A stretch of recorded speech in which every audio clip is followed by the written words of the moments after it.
estamos de regreso en Informa TVX en este viernes 4 de marzo y es momento de pasar a nuestro espacio de entrevista. Está con nosotros Pedro Martínez, quien es abogado del IDUCA, y también Jaime García, quien es miembro de la Red de Comités de Víctimas Sobrevivientes de Violaciones de Derechos Humanos durante el conflicto armado, a quienes les doy la bienvenida a este espacio. Buenas noches. Buenas noches, muchas gracias. Muchas gracias por la invitación. Buenas noches. Muchas gracias a ustedes por estar acá. Hay algo muy importante porque hay que hablar de memoria histórica, hay que hablar de lo que ocurrió en nuestro país. Parece que socialmente muchas veces se quisiera evitar recordar el conflicto armado, ¿no? Y hay muchas denuncias actualmente, especialmente de las violaciones, de la falta de resarcir daños por parte del Estado.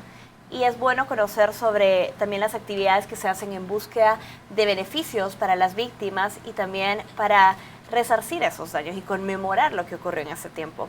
Hablemos un poco, quizás iniciando con usted, Jaime, ¿qué pasa con las víctimas del conflicto armado? ¿Cuál es su sentir a más de 20 años de haberse firmado la paz en el país? A 24 años de haber finalizado el conflicto armado, de haber firmado acuerdos de paz, la situación política, económica y social del país continúa siendo, digamos, el peor obstáculo en el país. Principalmente las entidades encargadas de la aplicación de las leyes, de la justicia, están, digamos, totalmente al servicio del poder económico empresarial, al servicio, como ustedes pueden ver, de los exmilitares que son responsables de masacres y crímenes de lesa humanidad. Se firmaron acuerdos de paz y hubieron convenios en las firmas donde se iban a resarcir daños psicológicos, acompañamiento médico, reparación hacia las víctimas, pero a 24 años las víctimas continúan siendo invisibilizadas. Aquí en el país se les rinde tributo a los asesinos de lesa humanidad, como Roberto Dawison, uno de los fundadores de los Escuadrones de la Muerte y fundador del partido Arena, miembro del COENA, fue presidente de la Asamblea Legislativa. Las víctimas venganza no piden. Mañana va a ser 8 días de que se firmaron los estatutos de Haz Memoria. Haz Memoria es la asociación para rescate de la memoria histórica en nuestro país. Y digamos, hemos firmado 34 asociaciones de víctimas, ahí está la junta directiva, y va a ser para rescatar los archivos, digamos, de la Comisión de la Verdad. Los archivos de la Comisión de la Verdad jamás en el país se hicieron públicos. ¿Por qué? Porque a través de mantenerlos en el silencio, los gobiernos que estuvieron por 20 años en el poder han escondido, digamos, la responsabilidad de su gente en los asesinatos y en los magnicidios, por una parte. Por otra, la justicia está, digamos, se creó una ley de impunidad en este país, una red de corrupción, y es lo que viene predominando. Decía uno de los compañeros víctimas del conflicto armado, de los que sufrieron tortura, de los que sufrieron muertes de sus familiares: nosotros no pedimos ni queremos venganza. Nosotros lo que queremos es justicia. ¿Y qué es lo que significa, digamos, la justicia? En el caso de Monseñor Romero, la Comisión Interamericana de Derechos Humanos al Estado salvadoreño, en el gobierno de Francisco Flores, le hizo 3 señalamientos. Una, la exigencia de hacer una investigación exhaustiva, imparcial, de los asesinos materiales e intelectuales del magnicidio de Monseñor Romero para la no repetición. El segundo, digamos, fue la reparación económica, psicológica, social de las familias. Y tercero, adecuar la ley a la ley americana. Eso quería decir que la ley de amnistía desde 1995 viene solicitando a la Corte Interamericana de Justicia que la ley de amnistía sea inconstitucional, como lo es.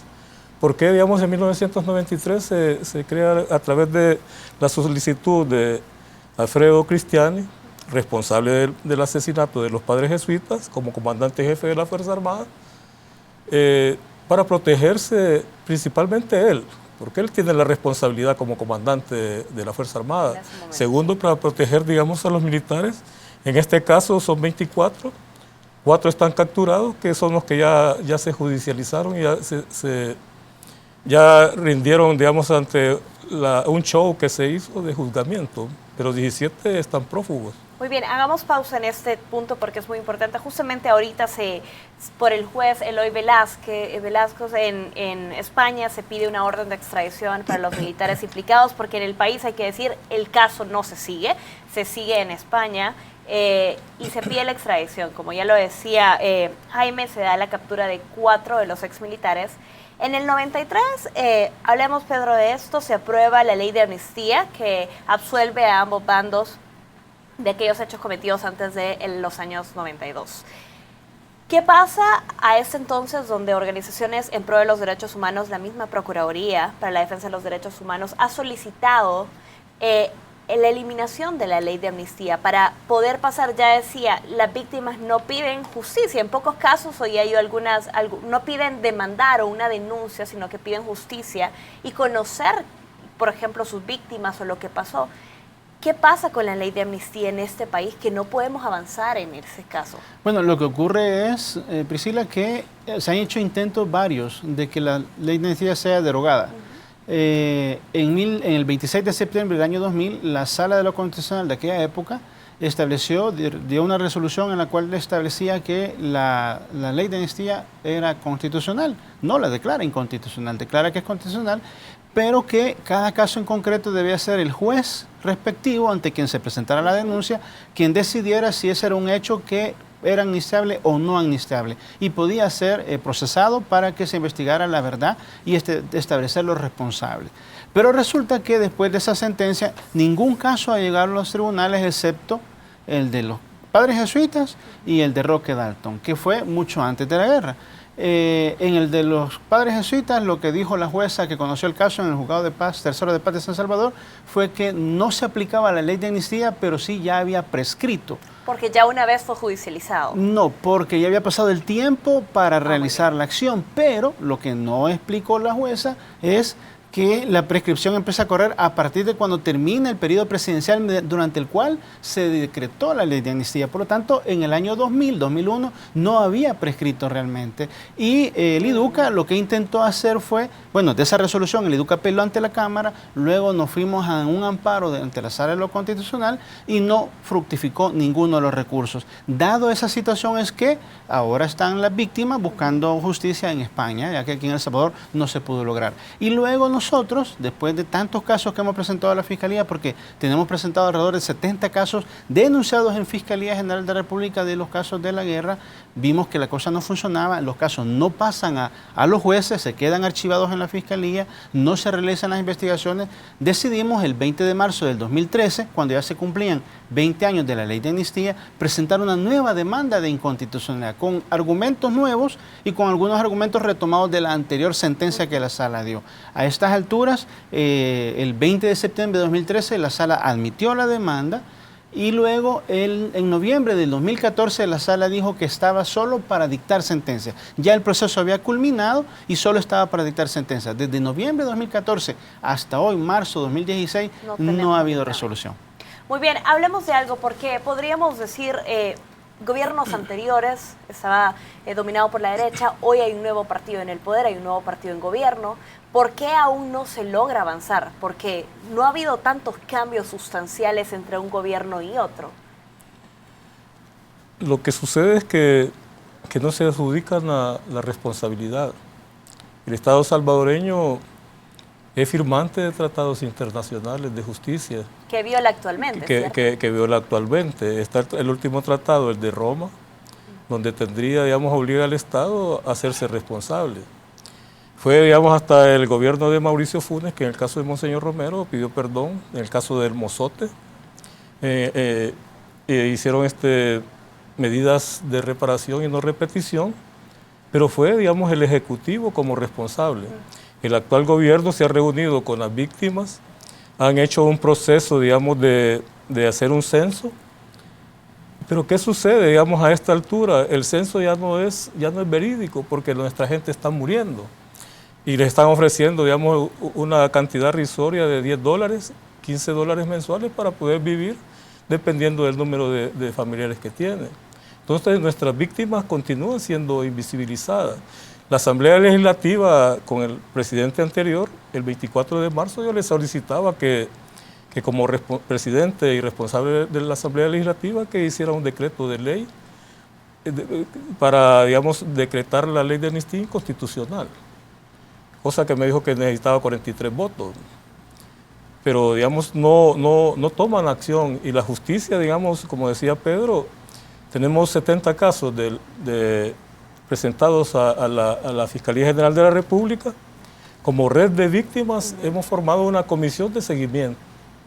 A partir de este tribunal, que se van a presentar 8 casos, digamos, en el tribunal, va a haber la oportunidad. ¿Y los tribunales para qué sirven? Para resarcir los daños que el Estado no ha hecho. Se le da asistencia psicológica a nuestra gente, se le da la oportunidad de sacar de lo más hondo o recóndito del ser todo aquel daño que por tantos años han venido manteniendo dentro de su ser, y tienen la oportunidad de expresarse, tienen la oportunidad de denunciarlo.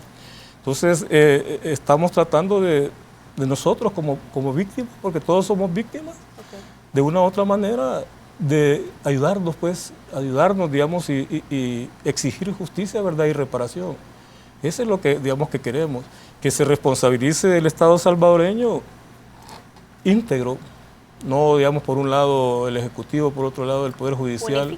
Unificado, porque es responsabilidad. Son firmantes de tratados internacionales, los cuales están ahorita sin respetarlos.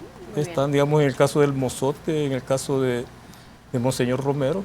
¿Cómo es posible? Digamos, el caso de Monseñor Romero lo santifican el año pasado, y los expedientes de él están archivados en las bodegas de Opico de la Fiscalía General de la República. Muy bien, hay una contradicción en esto, tenemos que avanzar porque el tiempo se nos está yendo, y hay una noticia importante porque también tenemos acá noticias sobre el 8º Tribunal Internacional para la Aplicación de Justicia Restaurativa. ¿Qué significa este evento que se llevará a cabo en los próximos días? Bueno, es el 8º Tribunal. Comenzamos con el primer tribunal en el año 2009. Como Instituto de Derechos Humanos creamos un espacio para que por primera vez las víctimas pudieran hablar, pudieran contar la historia nunca contada. Es un proceso, no es fácil, porque intentamos darle apoyo psicológico a las víctimas, prepararlas para que el momento dado es ante un público, ante un tribunal, jueces que vienen de España, de Brasil, de Chile y salvadoreños. Está conformado el tribunal, les escuchan con todo el respeto como víctimas, y estas personas tienen la oportunidad de contar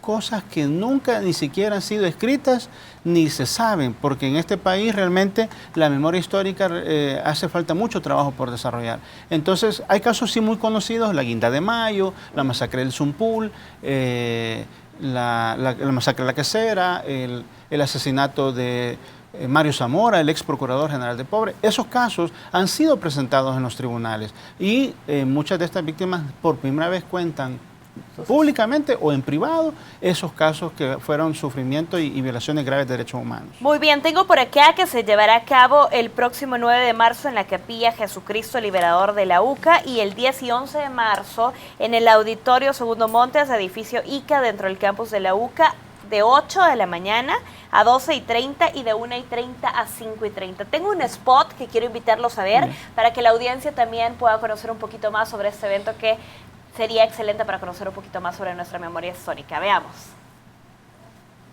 24 años después de la guerra, el silencio y la impunidad mantienen muchas heridas abiertas. Es tiempo de escuchar esas voces. Acompáñanos al 8º Tribunal Internacional para la Aplicación de la Justicia Restaurativa en El Salvador, del 9 al 11 de marzo, en la Universidad Centroamericana José Simeón Cañas, UCA, de 8 de la mañana a 5:30 de la tarde. Entrada gratis. 8º Tribunal Internacional para la Aplicación de la Justicia Restaurativa en El Salvador.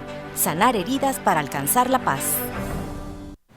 Ya sabe, acompañen este próximo tribunal que estarán llevando a cabo en las instalaciones de la UCA. ¿Algún mensaje para despedirnos? Claro, queríamos invitar a la gente para que pueda acompañarnos en la UCA estos 3 días. Es importante que podamos conocer de cosas que no han sido escritas, que todavía la gente las guarda realmente muy adentro, como decía Jaime, por primera vez las están contando. Hay que tener mucho respeto a las víctimas porque es un proceso difícil poder contar lo que ocurrió. Hay casos de tortura, hay casos de masacres, van a presentarse casos de asesinatos y es importante ir conociendo lo que ocurrió en El Salvador para que no se repita nuevamente. Perfecto. Solo invitarle a la gente, a aquellas personas que son víctimas, que tienen familiares victimizados, asesinados, que se acerquen, digamos, nosotros como red de comité de víctimas sobrevivientes del conflicto armado, les esperamos con los brazos abiertos. Muy bien. Ya es momento de dejar de estar solos, de dejar de estar viviendo y reviviendo, digamos, la experiencia vivida. Es la oportunidad de sanear el alma, el corazón y saber que cuentan con nosotros. Les invitamos a que lleguen y nos acompañen. Muy bien, gracias por su tiempo, Gracias a ustedes, por muy exponernos y por estar atentos. Ya sabe las invitaciones tanto para acudir si usted ha sido víctima o es familiar de algún tipo de víctima y también para que acompañe en este 8º tribunal. Con eso nosotros lo invitamos a hacer una pausa en esta emisión estelar y ya volvemos con más.